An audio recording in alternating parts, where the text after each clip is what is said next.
السلام عليكم ورحمة الله وبركاته. ازيكم يا حبايبي، عاملين ايه؟ انا الفيديو ده عاملاه مخصوص للموكوسة صاحبتي اللي ناوية ان شاء الله كده هتجيب لي جلطة او هترفع لي الضغط او لازم تعمل لي حاجة في حياتي. امال انا مصاحباها ليه وبحبها ليه؟ اولا انا نزلت جبت شوية بامية من السوق مخصوص، وجبتهم غسلتهم، نقعتهم في مية وضفت لهم شوية خل وغسلتهم. هنا فايدة الخل عشان خاطر تنزل كل الرواسب اللي في البامية، كل حاجة في البامية تنزل، سواء الطينة بقى، العفرة، القش الصغير اللي بيكون موجود عند القمع دوت. ده فايدة الخل. أنا سبتها منقوعة لمدة 10 دقايق أو ربع ساعة، ما بكترهاش عليها في المية. بصوا المية غامقة هنا ازاي، دي أول مرة بسيبها كده منقوعة في المية بالخل شوية وبعدين بصفيها. دي شكل المية. بعدين بقى بكرر العملية دي مرتين تلاتة على حسب ما تديني مية بيضة، وبعدين بحطها في المصفى وبصفيها. بعدين باجيب فوطة أو ملاية باحطها على رخامة المطبخ واحط عليها البامية. لازم البامية تنشف تماما قبل ما أقمعها. مش عايزة وأنا بقمعها يكون فيها نقطة مية، مش عايزة أحس في إيديا كده إن هي المادة بتاعتها بتلزق في إيديا، لأ.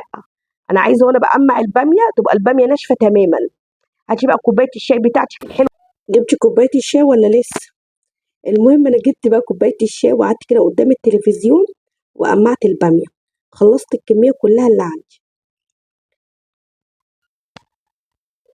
أنا بعد ما خلصت الكمية كلها اللي عندي سبت لكم شوية كده مع بعضين عشان نقمعهم كده واوريكم بتتقمع ازاي.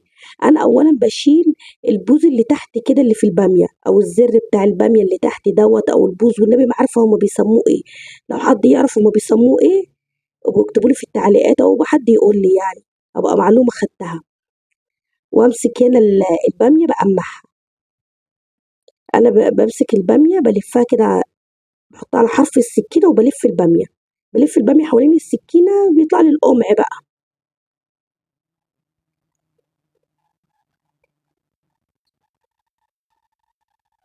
هنا كنت أنا خلاص بقى خلصت الشوية اللي أنا كنت سايباهم معاكم.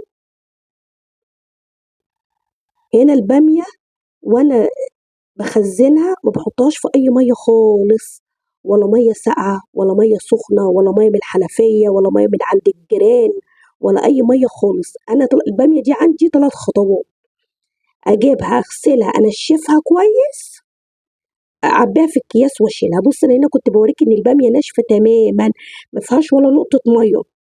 أنا هنا باعبيها بقى في أكياس، أعبي بقى حسب بقى احتياجِك. أنا باعبي الكيس حوالي مثلًا 400 جرام، 350 جرام، 400 جرام، كده ما باكترش عن كده. ضبّطي بقى أكياسِك بقى وضبّطي حاجتِك. صدقيني والله، والله، والله لو جربتيها بالطريقة دي ما هتندمي خالص.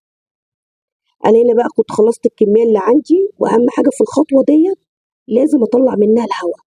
وبُص بابطّطها كده، مش عايزة 2 فوق بعض، مش عايزة 3 فوق بعض، لأ.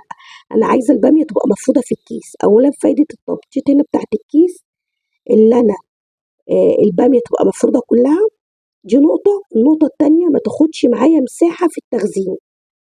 يعني عايزة أمّا أحطها كده في التلاجة يبقى الأكياس كلّها كده فوق بعض، مخزّناها فوق بعض.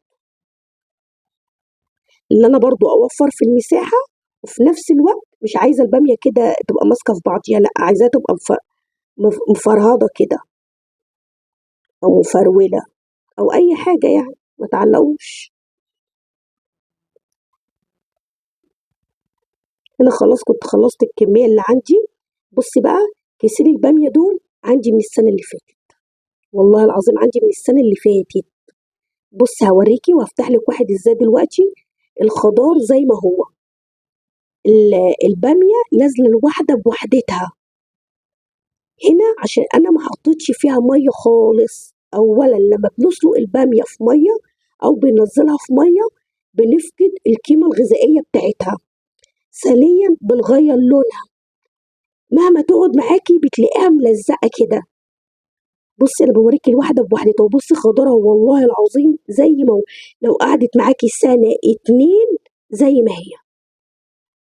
جربي التجربه ديت في نص كيلو، ما بقولكيش هاتي كميه واعمليها، لا جربي في نص كيلو، هاتيه كده وقمعيه وشيليه بنفس الطريقه اللي انا بقولك عليها ديت. هنا خلاص ده الكيس اللي انا فضيته معاكم شلته، اللي انا مش هطبخ باميه يعني.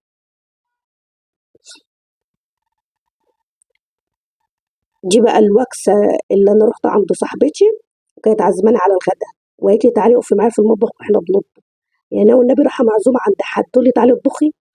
المهم انا بوريكم، بصوا نوعين الباميه دول، كيس الباميه ده انا واخداه منها، هي كانت عايزه تطبخه لنا، قلت لها والله ابدا، هاتي بس كده، ده انا هوريكي الباميه بتتخزن ازاي. هو في حد ناوي يجلطني في حياتي الا انت؟